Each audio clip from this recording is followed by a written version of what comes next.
All right, guys, Midwest Tool Review here again. Let me just start this video by saying I am trying to locate some editing software that A, is free, and B, that I can understand and know how to use. So I've tried over the past week or so to do 2 videos using a couple different editing softwares, a software that that I picked up offline.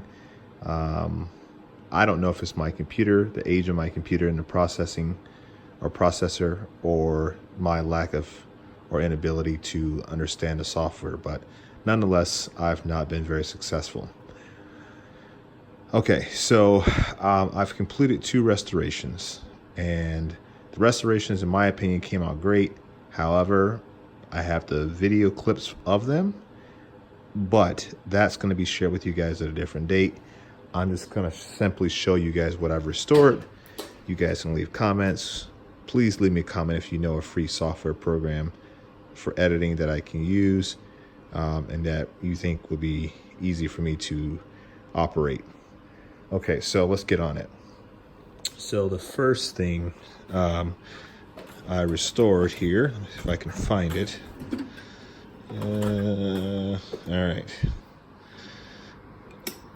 Is this,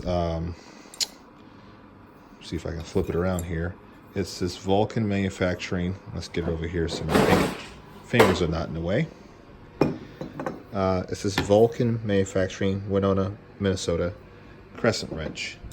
So Vulcan Manufacturing Company out of Winona in Minnesota. It's got all of your, I guess this was patent pending back in the day. It's got all your maker's marks. LAR grip, I guess is the brand, or not the brand, but rather the style or whatever that they came up with during that time. I don't know the age of these. They were really rough. You guys will see once I figure out the editing software, but essentially I had to file down the head section here, had to clean up the thread, so the knurling here, the set screw was not pinned in place, but it was fairly difficult to get out. And then it would only go up to about there. So I had to file out the head here and get that cleared out. Luckily enough, Scout Crafter once again came to the rescue. He has some excellent videos out there, which detailed how to restore these types of tools. So got these restored. They are excellent. In my opinion, they're smooth action. Everything goes up and down like it's supposed to. No issues whatsoever. I can do it virtually with one finger without any issues. They are 12 inches long. I did a little bit of green there. I'm going to do some touch up on that green tomorrow once this dries and gets a little hard, and then we will clear coat the entire wrench so that we do not have any oxidation or anything like that to appear. But yeah, these came out really great, and I'm honored to have them. Like I said, when you guys see the video and you can see how rusted they are, you'll understand. I think, just for comparison's sake, look at my workbench here. You guys will see it exactly how it is. I mean, I'm putting in some windows. I've got a lot of little at-home projects in addition to fun projects, because fun projects don't always equate to, or home projects don't always equate to fun projects. But essentially, those, or that set of crescent pliers looked identical to this here, with the exception that those had a lot more pitting in the surface. So I can only imagine how difficult these are going to be to restore, but these are going to be next on the agenda. However, I'm not going to do these until I figure out the software and then know that I can use it. So nonetheless, we got these restored. This is the only pair of crescent wrench, the only crescent wrench that I own. I had an old Craftsman, but I gave that away. I think I'm going to get like a 12, a 10, an 8, or a 12, 10, and 6 or something like that, and then I'll be done. I chose green just because it looked a little bit vintage, and I had that color here. I didn't want to spend any extra money to go buy anything like red or orange or something like that. So we've got those done. I think they look fairly good. I mean, it's not an over-the-top restoration, but like I said, once you guys see how rusted they were, you'll probably give me a ton of thumbs up and likes on this video. So, but yeah, got those done. You guys know I can restore tools, so you can only imagine what they looked like before. A couple days ago, I have another video that I did that I've not published yet. A pair of pliers, yeah, that I picked up. And we'll cover these here. These are Super Ego brand out of Spain. These are 10-inch. These were completely rusted, and they just were beat up. And I restored these the other day. There's your part number, chrome vanadium alloy, and they were rusted. I got these for like $2. I got that crescent for $2 as well from the same location. And all I did was found some paint that I had here, like a chalkboard paint, which leaves a rough texture, and I wanted that look. And cleaned up the surfaces here, and this is exactly how the wrench looks, or the pliers look, if you were to go out and buy a brand new set.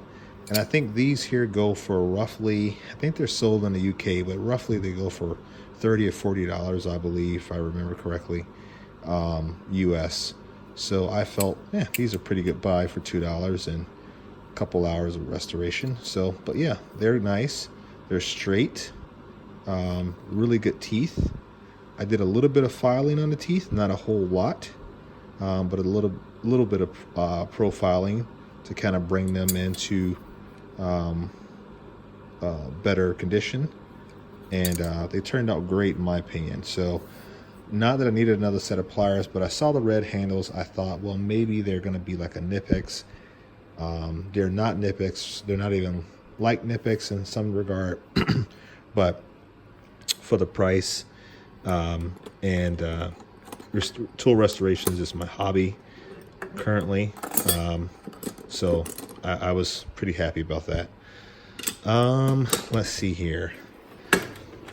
What else? Oh, the last thing is not a restoration, but it is something that I bought. I'm just kind of give you guys an update on what's going on in my life right now. And before I get onto that, so I know I've been putting out things pretty consistently, then I dropped off for a while. Well, last Sunday, the wife and I were driving back from the grocery store, and we got hit from the rear. Someone slipped on ice and hit us in my F-150. Tore up the back end pretty good. And then while on that scene of that accident, we're sitting on the side of the road. Another lady spins out and hits the front of my truck. So I got hit two different directions. So I no longer have my truck right now. It's in the shop getting rebuilt. So I did get injured a little bit. I got thrown from the vehicle, so I did get some injuries, but I'm okay. I survived. I didn't die. My wife is doing really well. She's a little sore, but she's doing well. So I figured today would be the first day that I would try to get back into the videos and kind of get you guys updated. So, but I'm back. But yeah, I picked up these mountain wrenches, and yeah, the Mountain brand, and they were on eBay for $25 plus free shipping, and they're metric, and they're the double box end ratcheting, zero offset, flex head. And the posting said that some may or may not work. For the most part, they pretty much all work. I think the only one that does not have a nice crisp sound to them is going to be the 17 mil. It's pretty quiet, whereas like I flip that around to like the 19 mil end, you hear that nice crisp teeth engagement. So I've been trying to look at ways to get this warranted. I know they're a lifetime warranty. I think Tooltopia will probably warranty out this wrench.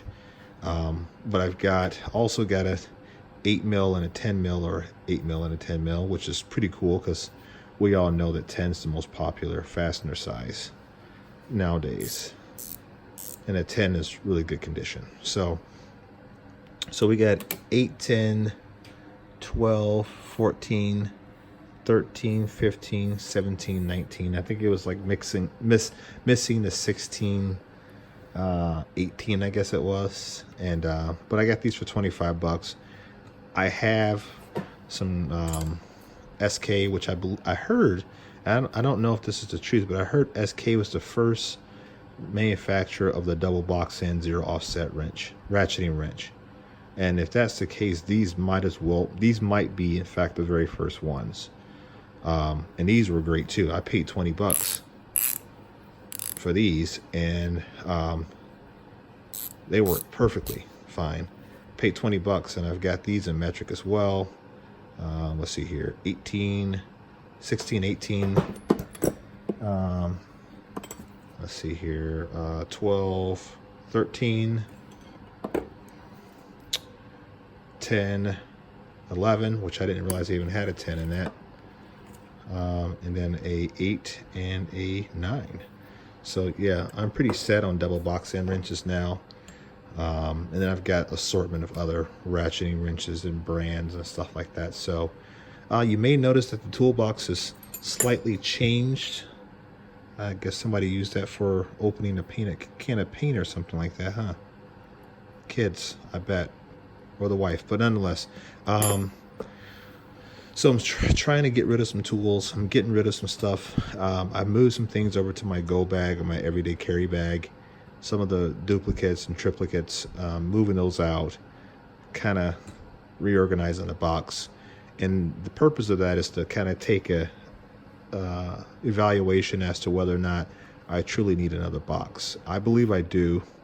I don't want to have to get another box, but it's coming down to that where I have virtually no room, and I'm having to basically hide tools from myself in order to have room.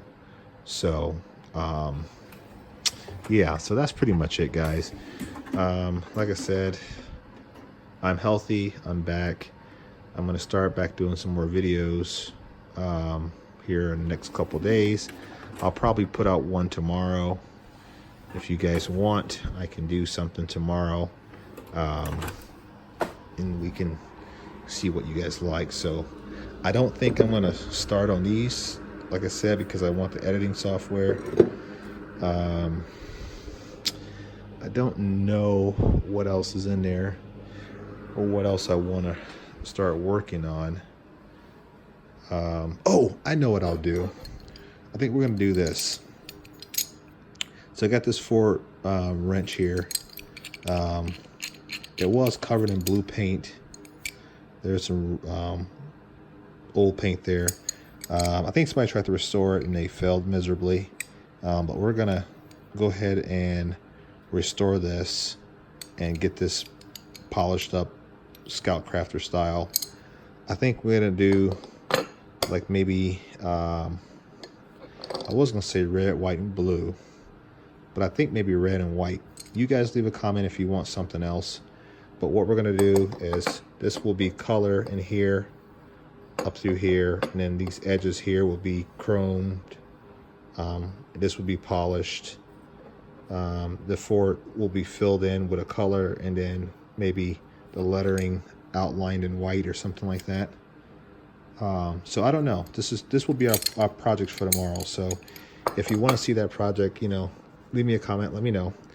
But like I said, if you guys have some suggestions for editing software that you think I will be able to use, that's free, leave me a comment. I really need that software to get better videos. And last but not least, the last thing, that I'm out of here. Apologize for all the talking.